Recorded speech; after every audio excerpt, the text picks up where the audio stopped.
Bismillahirrahmanirrahim. Assalamualaikum warahmatullahi wabarakatuh. Waalaikumsalam warahmatullahi wabarakatuh. Asyhadu an la ilaha illallah, asyhadu anna Muhammadar Rasulullah. Allahumma shalli ala Sayyidina Muhammad wa ala Sayyidina Muhammad. Alhamdulillah, terima kasih bagi semua yang sudah hadir. Semoga di hari ini menjadi keberkahan untuk kita semua, karena kita di sini melaksanakan kewajiban, itu kewajiban belajar. Di samping kewajiban sholat dan lain sebagainya, kita juga ada kewajiban belajar. Semoga dengan pembelajaran di hari ini kita bisa mendapatkan ilmu-ilmu baru. Salawat serta salam tercurah kepada junjungan kita Nabi besar Muhammad Sallallahu Alaihi Wasallam. Allahumma sholli ala Sayyidina Muhammad wa ala Sayyidina Muhammad. Judulnya adalah bukan remaja biasa. Oke, perkenalkan. Nah, nama saya Sukristi Arianto. Bisa dipanggil Mister Ari. Sedang mendalami tentang terapi manusia, tentang kejiwaan fokusnya. Oke, silakan kita cek fokus dulu. Semua dibuka mic-nya. Silakan nanti dijawab secara lantang. Sebutkan warnanya, bukan tulisannya ya. Siap? Siap. Ya. Ya, Mister. Oke, satu, Siap. dua, tiga. Kuning. Kuning, Kuning, jauh, Hijau. hijau, Ungu. ungu, Orange. orange, Orange. Merah. merah, biru, Biru. biru, hitam, Hitam. hijau, Hijau. Ya. hitam, hitam, Ungu. ungu. Nah, oke. Oke, thank you. Sudah fokus ya. Let's sharing. Nah, di sini ada yang dari luar GIS yang hadir. Orang tua, Mister. Ada sharing-sharing nih ayah ya, sedikit tentang mungkin menurut ayah remaja itu seperti apa ya ayah? Remaja mungkin kalau sekarang ya, Mister, kita ngelihatnya mungkin beda dengan remaja waktu saya dulu ya. Gitu. Jadi mungkin remaja sekarang itu apa ya, jiwanya tuh serba apa ya, pengennya serba cepat, Nah, instan meledak-meledak ya. ya, Iya. meledak kemudian apa ya, mungkin lebih ke kreatif ya, kreatif. Kreatif, good ya Pak ya. Mungkin itu Mister yang bisa Ya, saya simpulkan dari ya, terima remaja kasih sekarang. ya atas sharingnya, terima kasih. Nah, oke. Nah, sekarang teman-teman, kalau teman-teman itu mendengar tentang remaja, kesan apa yang teman-teman pikirkan? Ada yang mau bantu, Mister? Kalau kalian mendengar kata remaja, kira-kira apa nih yang terpikir di benak kalian? Kalau yang malu boleh melalui chat, nanti tolong dibaca orang moderator yang di chat, atau boleh langsung menyampaikan. Remaja, kalau mendengar kata remaja, apa yang muncul di pikiran kalian? Masa sebelum mulai hidup Nah, nyata. masa sebelum mulai hidup nyata. Yang lain ada lagi? Masa peralihan, Masa peralihan. Oke, remaja ini ternyata adalah dewasa yang semu. Di sini tadi betul sekali masa peralihan, di mana belum mencapai ke taraf dewasa. Sering dibagi ada tiga model umur usia yang biasa dilihat dari 0 sampai 7 tahun, 7 sampai 14 tahun, remaja awal, nanti ada juga remaja akhir ada di antara 14 sampai 21 tahun sebelum menuju ke masa dewasa. Di remaja ini tentu banyak sekali badai, tekanan-tekanan yang terjadi. Karena ada masa pubertas di situ, ada perubahan fisik, perubahan dari pola pikir, perubahan suara, dan lain sebagainya. Ini yang membuat orang remaja itu menjadi bimbang, ragu, dan selalu ingin berusaha mencari kebenaran-kebenaran atas sebenarnya saya ini apa sih yang terjadi pada diri saya ini. Nah, hal itu yang menyebabkan kegalauan-kegalauan di masa remaja. Kenapa anak remaja sering banyak galau? Karena remaja ini sering diperlakukan seperti anak-anak, tapi diharapkan berperilaku layaknya orang dewasa. Orang tua memperlakukan anak remaja ini layaknya seperti anak-anak, Tapi berharapnya ketika melakukan kesalahan, pasti kalau dibilang kamu itu kan sudah dewasa. Padahal sejatinya remaja adalah orang yang masih membutuhkan fase, masih memerlukan bimbingan. Belum bisa seutuhnya dilepas begitu saja dalam menghadapi dunia. Karena di masa remaja ini, masa pertengahan, ada sebuah teori yang dinamakan teori alam setengah.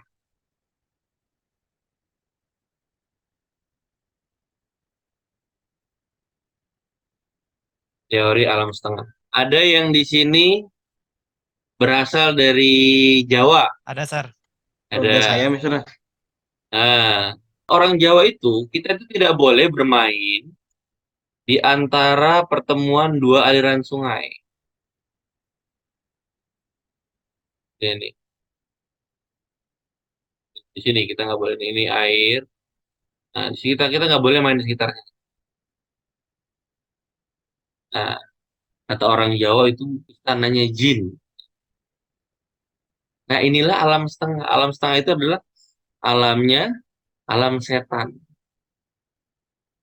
Masa peralihan di alam setengah ini adalah masa yang perlu banyak perhatian oleh kita semua. Contohnya apa, Mister? Ya, di antara mati dan hidup. Kalau tidak mati, tidak hidup. Berarti apa? Tidak mati, tidak hidup, itulah dalam kondisi koma. Di kondisi alam setengah ini. Kalau tidak kering dan tidak basah, apa? Maka di tengah-tengahnya ada Lembab. lembab. Inilah yang timbul banyak bakteri. Lalu kalau tidak berpakaian atau tidak telanjang, itu ada, inilah aurat. Kalau tidak terang, tidak gelap,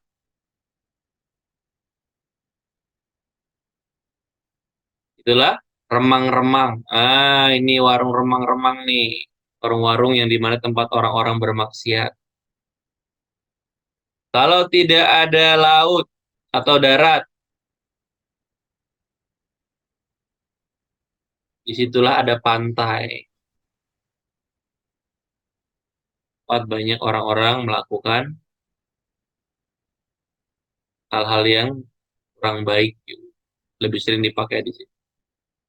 Makanya sebelum gelap menuju terang, Allah kasih sholat, namanya sholat subuh. Dari terang menuju gelap, Allah juga kasih sholat. Namanya sholat maghrib.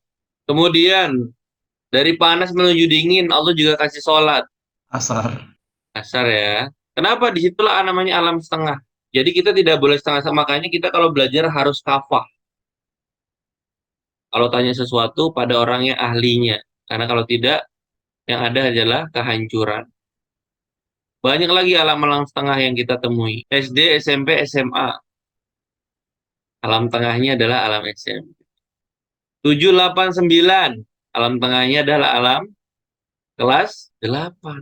Disitulah ketika kita kalau sebagai orang tua harus memperhatikan kondisi-kondisi peralihan di alam-alam setengah ini. Jangan sampai kita dalam kondisi koma ini dalam kondisi yang perlu perhatian. Lembab juga hati-hati. Kalau rumah kita lembab, tinggal aja rumah kita. Nanti rumah kita akan lembab karena tidak kering, tidak basah. Kita berpakaian atau kita tidak berpakaian atau kita telanjang, maka alam tengahnya adalah aurat. Itulah aurat. Kenapa aurat itu ditutup? Karena orang yang membuka auratnya berarti dia kategorinya ini masuk ke alam setengah. Tidak terang, tidak gelap, remang-remang. Hati-hati, remang-remang. Jangan suka remang-remang. Atau hati-hati juga ketika bermain di pantai. Nah, itu masa remaja, peralihan yang membuat remaja itu galau karena diperlakukan seperti anak-anak, tapi diharapkan berperilaku dewasa. Lalu, apa bedanya remaja dulu dan remaja sekarang? Kira-kira apa perbedaannya? Ada yang mau sharing?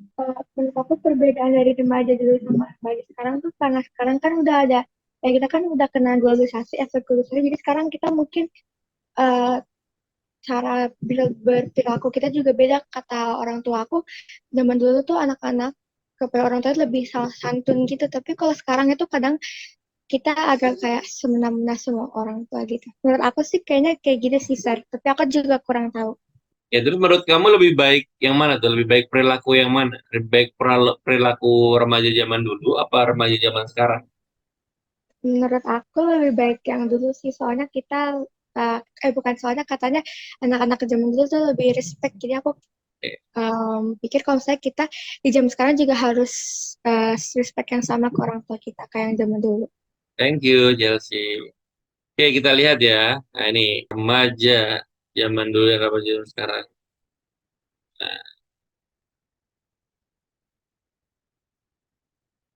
Nah, ini nih.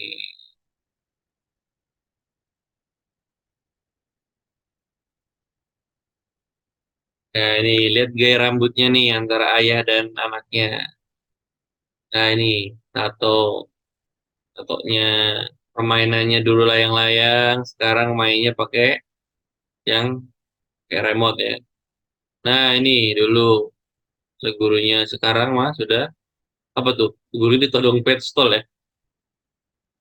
Itu di luar sana ya. Di Indonesia insya Allah nggak ada. Nah, terus cara berpakaiannya juga itu. Antara remaja dulu dan remaja sekarang. Nah, ini juga. Nah, hmm,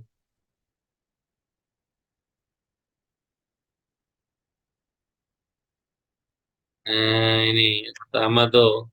Dulu komputernya besar, sekarang komputernya kecil. Dulu baca koran, sekarang handphone. Kalau dulu dipaksa pulang, mainnya bola, lari-larian, ngejar layangan. Tapi kalau sekarang dipaksa keluar, karena mainnya handphone aja di rumah.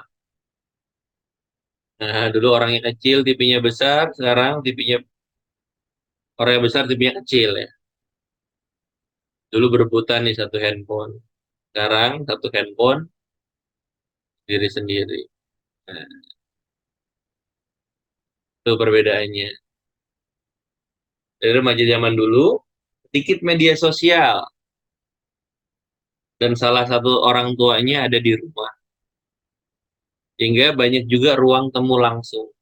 Jadi kita main petak umpet, main lari-larian. Siapa di sini yang masih masih main lari-larian sama temennya? Coba di rumahnya, Yukel. Nah, itu bagus, interaksi. Nah, bagaimana remaja sekarang? Sosial media segalanya. Sosmed everything. Orang tua sibuk dan minim relasi. Ya, jadi kalau dalam sebuah kitab karangan Nasi Ulwah itu, anak yatim piatu itu bukan anak yang tidak punya ayah dan bunda. Syekh Nasiullah mengatakan bahwasanya anak yatim piatu adalah anak yang tidak diperhatikan karena orang tuanya semua sibuk atas kerjaannya, sibuk atas gadgetnya. Bahkan ada anak yang apa cita-cita kamu? Saya mau jadi handphone. Loh, kok kenapa mau jadi handphone kata gurunya?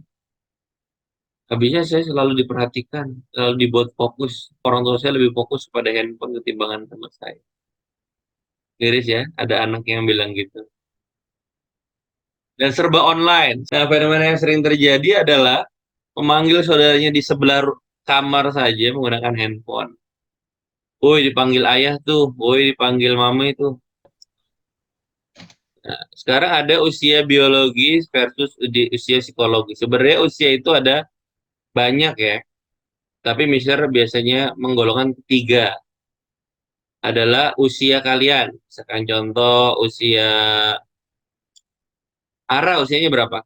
Aku 14 tahun. 14 tahun. Itu usianya. Tapi usia biologisnya, anggaplah 14 tahun ya biologis. Tapi usia tubuhnya belum tentu. Kalau Ara lebih sering olahraga, makan makanan sehat, bisa jadi usia tubuhnya lebih muda. Ya, usia tubuhnya lebih muda. Atau usia psikologisnya, bagaimana cara menyelesaikan masalah. Bagaimana sih remaja yang keren? Kalau kita membuat diagram, ada 3 diagram yang bisa saya buat di sini. Diagram pertama,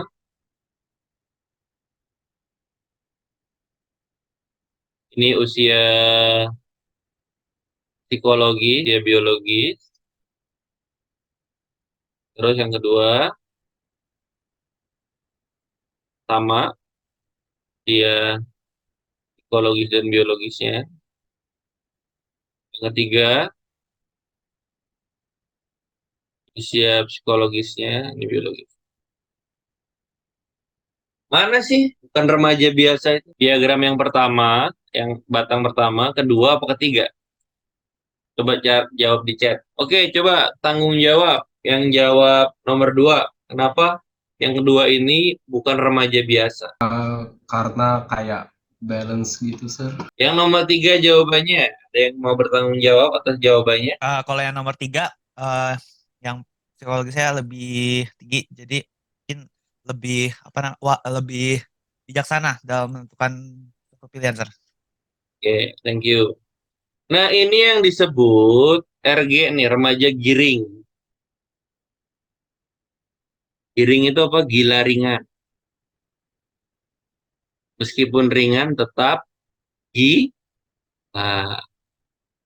Kenapa? Umurnya 14 tahun, kelakuannya 5 tahun. Nah, itu remaja giring. Nah, ini remaja biasa atau remaja normal. Pemikirannya sesuai dengan usianya. Remaja yang bukan remaja biasa atau remaja yang keren, itu yang ini. Ya, yang usianya 14 tahun tetapi pemikirannya seperti orang yang punya usia 100 tahun. Mana yang gampang galau? Remaja giring, remaja normal, apa remaja keren? Diri. Hah? Remaja giring. Giring, Sir. Nah, karena ilmunya nggak banyak. Kalau remaja yang bukan remaja biasa, dia banyak ilmunya. Ketika dapat masalah, dia tahu jawabannya. Jika dia nggak stres. Nah, ada hadis dari Nabi Muhammad SAW. Boleh dibacakan? Orang yang kuat itu bukanlah orang yang menang dalam berkelahi, tetapi orang yang mampu menahan diri ketika emosi. Sebuah hadis mengatakan orang yang kuat Wah. bukan orang yang menang berkelahi, tapi orang yang bisa menahan emosi. Kenapa? Karena satu musuh terlalu banyak, 1000 teman terlalu sedikit. Mana yang jadi musuh kita? Kalau kita emosi, kita dibully, apakah dia musuh kita? Bukan. Dia jadi musuh kita kalau kita dibully dan kita emosi. Maka dia menjadi salah satu dari musuh kita. Ya.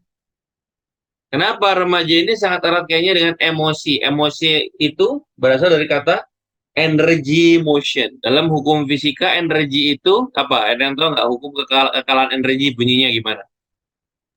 Tidak dapat diciptakan namun dapat bertransformasi menjadi bentuk energi lainnya. Keren, alhamdulillah. Energi itu tidak bisa diciptakan, tidak bisa dimusnahkan. Tapi dia bertransformasi menjadi bentuk lain.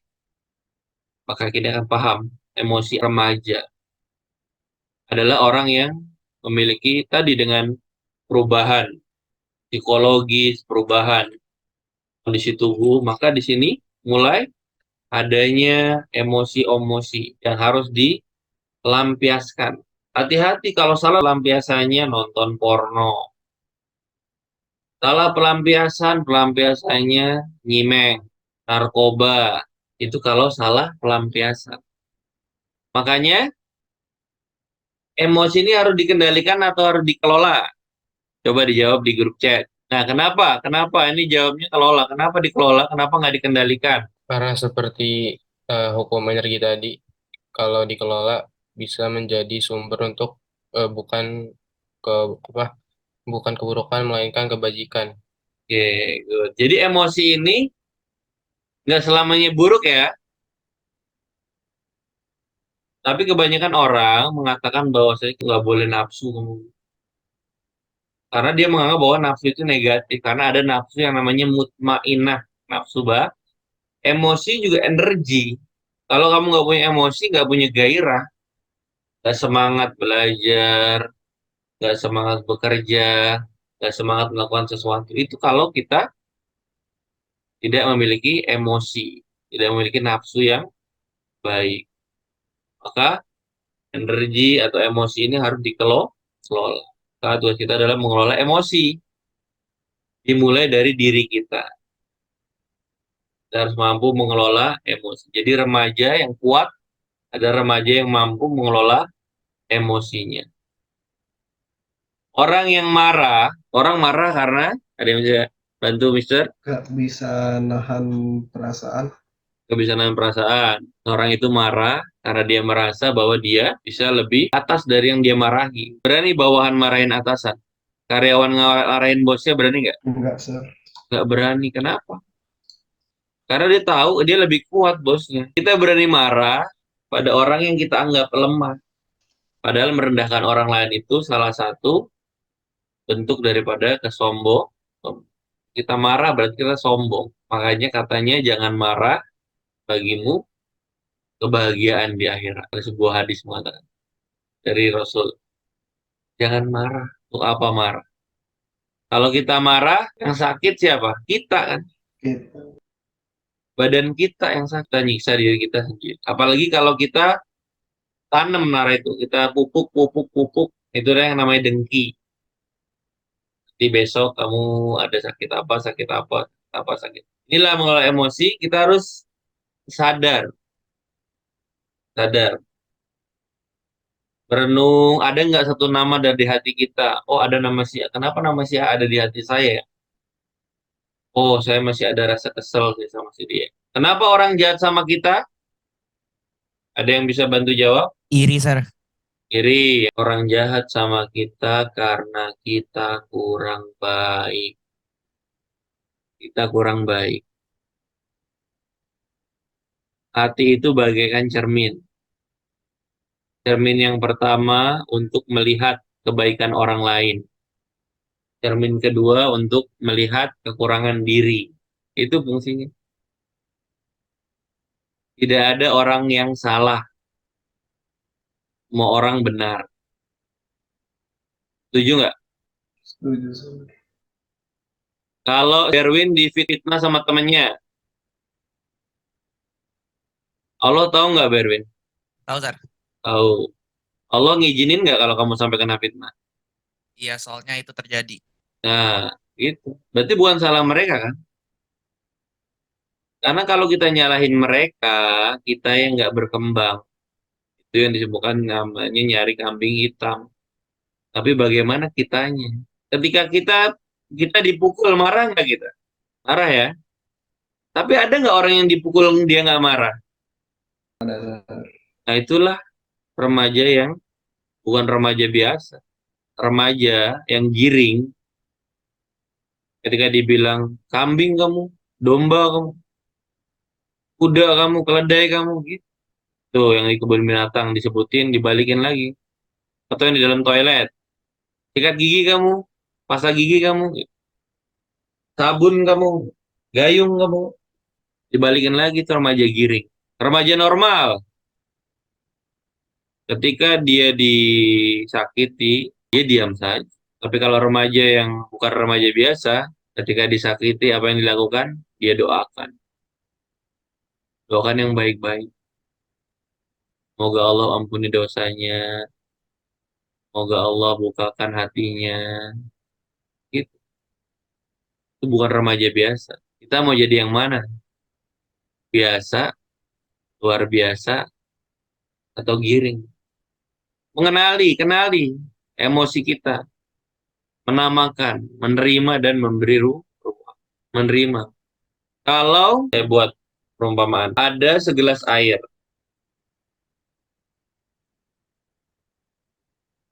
diberi 1 sendok garam, diaduk, diminum, apa rasanya? Asin. Asin. Tapi kalau 1 sendok garam ini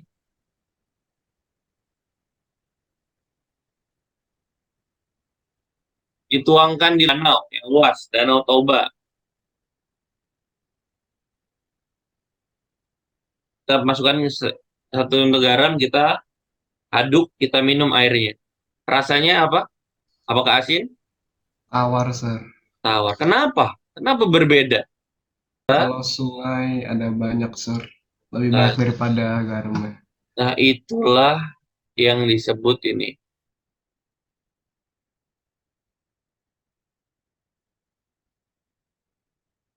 Itulah yang dinamakan dengan apa ini? Lapang dada. Kalau zaman sekarang nyebutnya apa? Sumbu pendek. Tahu sumbu pendek nggak? Pernah dengar istilah sumbu pendek? Dia baperan, gampang marah.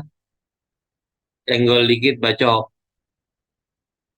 Ini, dia seperti dadanya seperti gelas ini. Yang dikasih sedikit masalah, dia langsung merespon dengan cepat. Padahal masalah itu kecil, sedikit. Tapi kalau orang yang lapang dada, luas, dia seperti garam yang ditabur. Semua permasalahan yang kecil-kecil itu, dia tetap ridho, ikhlas. Itulah remaja yang bukan remaja biasa. Remaja yang memiliki kelapangan dada. Hati-hati dalam mendengar. Telinga ini adalah jalan menuju hati, menuju jiwa kita yang menggerakkan aktivitas kita. Kalau kita salah dengar, maka kita akan salah contoh. Salah dengar itu salah arti. Orang dengar kata malu itu apa? Malu, kenapa kamu malu? Saya malu kalau ngomong di depan banyak orang. Karena malu menurut dia itu. Padahal malu itu ketika kita melakukan sebuah perbuatan dosa, baru itu malu. Makanya disebut malu itu tanda seorang yang beriman, ya kan? Malu, dia punya malu. Bukan malunya karena disuruh tampil. Malu, bukan itu. Nah, karena salah dengar, salah definisi, salah contoh, salah perilaku. Sombong dia pikir apa? Dipikir yang orang yang sombong hanya orang-orang kaya. Padahal orang miskin bisa sombong nggak? Bisa, Sir. Tidur saat sholat Jumat juga itu sombong. Kenapa? Karena itu menolak kebenaran. Allah mau kasih kita, mau memotivasi kita seminggu sekali, disuruh dengar. Padahal kenapa? Saking kerennya Allah, orang lain nggak boleh bicara. Kenapa nggak boleh bicara pada salat sholat Jumat? Biar kita fokus apa yang Allah mau sampaikan di hari itu. Tapi kita tutup mata kita. Memang ada sih yang tutup mata bisa dengar, tapi kebanyakan tutup mata kita, tutup mata yang ada di kondisi delta otaknya. Aja sampai salah dengar, hati-hati dengan pendengaran. Telinga ini adalah alat yang pertama kali aktif dari dalam kandungan saat kita sudah diminta dibacakan oleh orang tua kalian ayat-ayat Quran atau musik-musik, dan terakhir kali aktif. Makanya orang yang sakaratul maut itu akan ditalkin la ilaha illallah. Kenapa? Karena matanya sudah dibuka hijabnya. Dia sudah bisa melihat jin dan sebagainya dalam surat Al-Qaf. Hanya tinggal telinga yang berfungsi. Dan di Quran itu semuanya banyak dikatakan Quran ini diturunkan bagi mereka-mereka yang mau mendengar. Makanya orang yang, mohon maaf, orang yang tunanetra itu ketika dia masih mendengar, masih bisa mendengar suara azan, maka wajib baginya untuk pergi ke masjid. Makanya remaja yang bukan remaja biasa itu remaja yang bisa melihat. Quran dikatakan sungguh berbeda orang yang buta dengan orang yang bisa melihat. Orang yang buta, orang yang tahu arah masjid tapi tidak mampu pergi ke masjid. Tapi orang yang bisa melihat adalah orang yang meskipun matanya tidak berfungsi dengan baik, tapi dia tetap bisa melihat dengan hatinya. Jadi remaja adalah waktu untuk kita terus mencoba. Remaja bukan saatnya untuk bermanja-manja, karena remaja haruslah bersemangat untuk selalu berusaha. Sekian dari Mister, kurang lebih mohon maaf. Assalamualaikum warahmatullahi wabarakatuh. Waalaikumsalam warahmatullahi wabarakatuh. Wabarakatuh. Oke, untuk sesi tanya jawab sudah dibuka ya. Yang mau bertanya silahkan bisa lewat chat atau langsung saja bertanya langsung. Saya mau bertanya, Sir. Ya, gimana? Bisa nggak sih, Sir, kita mencegah perubahan emosi pada anak remaja? Oke, thank you. Bisakah kita mencegah perubahan emosi? Perubahan itu salah satunya yang tidak bisa dirubah. Perubahan itu adalah sebuah kepastian. Perubahan adalah sebuah kepastian. Kita tidak bisa mencegah perubahan. Ya, tinggi badan kita, suara kita, apakah kita bisa berubah? Mencegah perubahan itu? Nah, tidak bisa. Perubahan itu kepastian. Yang kita bisa lakukan adalah mengelola daripada perubahan itu. Bagaimana diri kita siap menerima sebuah perubahan. Kita ini semua hidup menggantikan. Mister di sini menggantikan orang-orang yang dulu. Kamu nanti menggantikan orang-orang yang sudah tua sekarang. Kita hanya bisa mengelola atau kita hanya bisa merencanakan, mengantisipasi.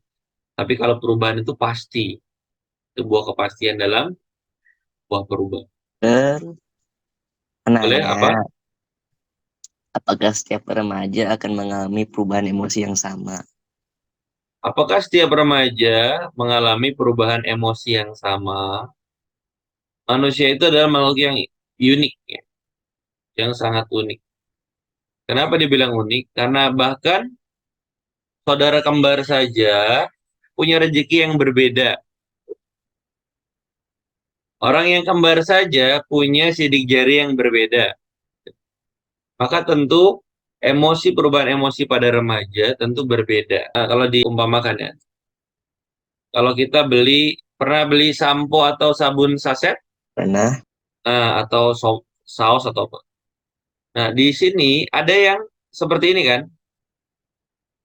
Nah, ini fungsinya buat apa nih? Yang satu sedikit ini. Iya, untuk membukanya kan, untuk buka kan. Ya kan? Ya, Dalam manusia ini adalah sisi terlemah. Sisi paling lemah. Sehingga dia bisa dibuka dengan mudah gitu kan. Kalau kita buka dari sisi yang lain susah kan? Susah kan? ya, Nah, maka perubahan emosi orang itu berbeda-beda. Ada yang diuji emosinya melalui temannya. Ada kok saya emosi ya kalau ketemu teman saya. Ada. Karena apa? Karena di situ kamu lemah, kamu sih dilatih. Dilatih yang kelemah-lemahnya itu. Nanti kalau dari temannya udah lulus, emosinya akan dilatih lagi. Kok emosi saya sama guru saya kok ngeselin ya. Emosi itu dilatih. Udah lulus lagi dengan orang tua. Lulus lagi nanti dengan pasangan. Lulus lagi dengan anak, dan seterusnya. Jadi perubahan emosinya selalu berbeda tiap orang. Karena apa? Ya karena sisi terlemah seseorang beda-beda. Dari karakter manusia pun unik. Manusia adalah makhluk yang nggak sama. Memiliki karakter yang tidak sama. Gitu ya. yes, terima kasih. Oke. Ada lagi? Silakan moderator. 2 pertanyaan lagi. Silakan. Mungkin Kak, aku ada pertanyaan, Sir. Oke. Kira-kira kayak cara kita menghadapi fase emosi pada anak gimana? Jadi kayak anak remaja. Jadi kayak misal kita ngelihat ada anak remaja yang lagi menghadapi fase emosi itu, apa yang harus kita lakukan? Oke. Jadi kitanya nih, bagaimana kita merespon teman kita yang sedang emosi gitu ya? Ya Ya. kayak gitu contohnya atau enggak orang tua gitu. Nah, ini mau sebagai oke. Jadi bagaimana merespon emosi? Ya, merespon emosi kalau misalkan ya, ada beberapa cara. Yang pertama memang orang yang sedang emosi itu kan seperti orang yang sedang kesetanan gitu. Ya kan? Ya, kalau orang tantrum itu bahkan ada yang sampai matanya ini merah semua, putihnya jadi merah semua. Nah, kita bisa beri waktu dulu untuk menenangkan diri. Jadi jangan kamu ajak ngobrol orang yang emosi. Biarkan dia menenangkan diri, berikan waktu agar dia lebih tenang. Kalau dalam agama kita, kalau dia sedang emosi, berdiri minta duduk, duduk diminta berbaring, berbaring masih emosi minta untuk berwudu, berwudu masih minta untuk sholat, gitu kan dalam agama kita.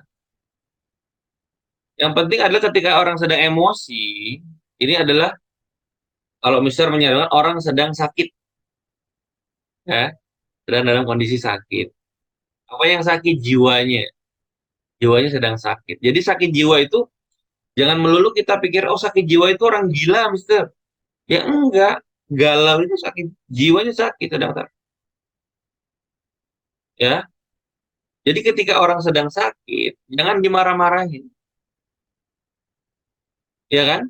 Kalau sakit berarti lebih diapain? Kalau orang sedang sakit harusnya diapain? Diperlakukan seperti apa? Kalau Ara melihat ada orang sakit, diperlakukan seperti apa? Apakah dimarah-marahin? Enggak dong. Nah, harusnya Saya kalau dilayani sekarang dengan aja sebaik-baiknya, ya, baik-baiknya. Lagi marah, ambil minum. Dia mungkin marah sampai keluar air mata, kita ambilkan tisu. Seperti orang sedang sakit, kita harus perlakukan dia dengan sebaik-baiknya. Jangan malah dimarah-marahin.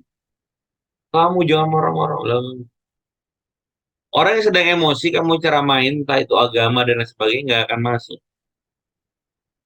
Karena dia sedang dalam kondisi blocking, ngeblok. Oke, ya, seperti itu ya, Ara ya. Dari Bu Yeni, boleh nanya, Sir, bagaimana peran guru di sekolah agar dapat membantu anak didiknya yang bermasalah dalam pengendalian emosinya? Oke, oke, terima kasih Bunda. Makanya saya selalu sampaikan bahwasanya ketika kalian ingin belajar IPS, kalian tidak butuh guru. Semua sudah ada di YouTube. Ketika kalian mau belajar matematika, kalian tidak butuh guru. Kalian bisa belajar di YouTube. Ketika kalian mau belajar ilmu dunia tentang mata pelajaran itu, semua sudah ada di YouTube. Lalu apa peran guru? Guru harus mampu mengajarkan sesuatu yang tidak bisa diajarkan oleh robot. Guru harus bisa menyiram hati. Guru harus bisa menyiram jiwa. Jadi makanya kita selalu ada motivasi-motivasi di awal pembelajaran. Artinya apa? Karena apa? Karena lawan kami sebagai guru, ya ayah bunda, adalah internet. Ini lawan kami. Ketika kita ingin membersihkan gelas kotor, gelas yang berisi air kotor, tugas kami harus menuangkan air yang bersih sebanyak mungkin. Dan itu juga tugas kita nih sebagai orang tua, kita di guru di sekolah dan orang tua di rumah. Kita punya satu visi, satu misi, kita menuangkan air yang bersih terus menerus agar air yang kotor itu berubah jadi air yang bersih. Tapi permasalahannya apa? Anak-anak remaja lebih suka dengan tontonan-tontonan atau input-input informasi yang berkaitan dengan, mohon maaf, misalkan mengotori jiwa. Nah, ini makanya ketika di sekolah tidak bisa membantu menghandle itu, kita sama bersinergi di sekolah juga, di rumah harus betul-betul dipantau dalam informasi. Karena internet ini, kenapa anak SD itu nggak boleh belajar pelajaran SMA? Kenapa anak SD nggak boleh belajar pelajaran kuliah? Karena belum saatnya. Tapi kenapa kita kadang di rumah kita izinkan anak kita pergi ke Eropa, anak kita masuk di hotel di Spanyol, anak kita masuk di kamar mandi di Brazil melalui internet itu yang dibuka sebebas-bebas. Sehingga kenapa ketika anak itu memiliki pemahaman yang kuat, dalam arti kata pemahaman ya, bukan hanya sekedar hafalan, insya Allah dia akan bisa mengendalikan emosinya. Kalau dia tahu bahwasanya orang itu melakukan sesuatu itu bukan karena orang itu, karena Allah itu ridho. Kenapa orang itu bisa melakukan itu kepada saya? Berarti kesalahan apa nih yang saya lakukan? Oh, mungkin kemarin saya iseng sama teman saya. Jadi Allah balas. Alhamdulillah kalau Allah balasnya di dunia. Makanya saya sering sampaikan bahwasanya kalau kamu ngisengin teman kamu dan kamu dibalas lagi, kamu bersyukur. Tapi kamu harus khawatir kalau ada teman, kamu jahilin teman dan teman kamu diam saja. Kenapa? Karena dia tahu Allah itu maha adil. Dan bisa jadi keadilan itu tidak hanya dibalas kepada diri kita, tetapi pada orang-orang keluarga-keluarga dekat-dekat kita. Saya mau nanya, Mister. Oh, siap. Siap. Siapa nih? Eh, eh, Perkenalkan dulu nama saya Setia Muhammad Abrar, Mister. Oh, benar. Siap. Apa benar? Saya punya pertanyaan. Hmm? Bagaimana remaja dapat mengelola stres dalam menghadapi tuntunan akademis dan sosial? Oke, sebagaimana remaja mengelola Dapat tuntutan akademis ya. mengelola stres dalam menghadapi, Mister. Nah, bagaimana mengelola stres? Stres itu kan tekanan ya. Tekanan itu terjadi biasanya karena apa? Rumus tekanan. Nah, gimana nih rumus tekanan? Dan tahu rumus tekanan nggak? Fisika. Gimana? Dengan F per A. Nah, gaya per luas penampang. Ya kan? Karena itu terjadi karena banyak gaya gitu. Gitu. Ya. Jadi bagaimana mengelola stresnya? Nah, untuk mengelola stres itu sebenarnya kita yang membuat stres itu ketika kita tidak mencicil. Kita kan disuruh makan. Kenapa kita nggak stres karena makan untuk makan? Karena kita cicil. Sedikit, sedikit, sedikit, sedikit, sedikit, sedikit. Kita akan stres kalau ya udah kita nggak makan 5 hari ya, nanti jadi berapa piring dimakan jadi satu. Yang kedua, kalau tidak mau merasakan pahitnya belajar, maka akan mendapat apa? Memperoleh kebodohan ya. Jadikan itu sebuah kewajiban. Belajar wajib nggak? Wajib nggak Wajib. belajar? Wajib. Karena belajar itu wajib, ya berarti kan kita bersyukur. Padahal apapun yang kita berikan untuk belajar, seperti ini, waktu yang kamu berikan nih untuk saat ini sedekah waktu. Kalian sedekah waktu. Kalau kalian mengeluarkan uang, orang tua kalian itu membiayai untuk sekolah, itu sedekah ya. Pahami bahwasanya itu sebagai sebuah pengorbanan. Kalau kamu kehilangan sendal sama kehilangan mobil Alphard, lebih nyesek yang mana? Ya, Bro. Mobil, Sir. Lebih mobil. Jadi semakin besar pengorbanannya, semakin banyak kebaikan yang diperoleh. Jadi untuk kita bisa mengelola stres, pertama adalah pahami bahwa belajar itu adalah sebuah kewajiban sampai liang lahat. Yang lahat sehingga kita harus belajar, belajar, belajar, belajar. Karena istirahat kita nanti malam hari dan nanti ketika kita sudah habis masa kehidupan kita meninggalkan dunia. Itu benar ya? Iya, Mister. Baik, Mister. Terima kasih, Mister. Ya. Jadi saya bacakan ya dari Uus, dan ini pertanyaan terakhir ya kayaknya. Ya. Apa yang harus dilakukan seseorang bukan remaja biasa yang sedang berada di lingkungan yang biasa? Karena ketika menjadi minoritas, maka akan selalu dianggap orang aneh. Oke, terima kasih Bu Us. Jadi apa yang harus dilakukan orang remaja yang keren? Jadi teman-teman, manusia yang keren itu memang sering dianggap orang gila. Kenapa? Karena agama itu sebenarnya dia berbalik dari kebanyakan orang. Sekarang agama bilang mana? Dengarkan apa yang dikatakan atau dengarkan siapa yang bicara. Agama bilang gimana? Jangan dengar, jangan lihat siapa yang berbicara, tapi dengarkan apa yang dikatakan. Pernah dengar kalimat itu? Pernah, Sar? Nah, itu agama bilang begitu. Makanya para penceramah itu sering mengatakan begini, kalau itu baik, maka itu datangnya dari Allah, kalau buruk datangnya dari diri saya pribadi.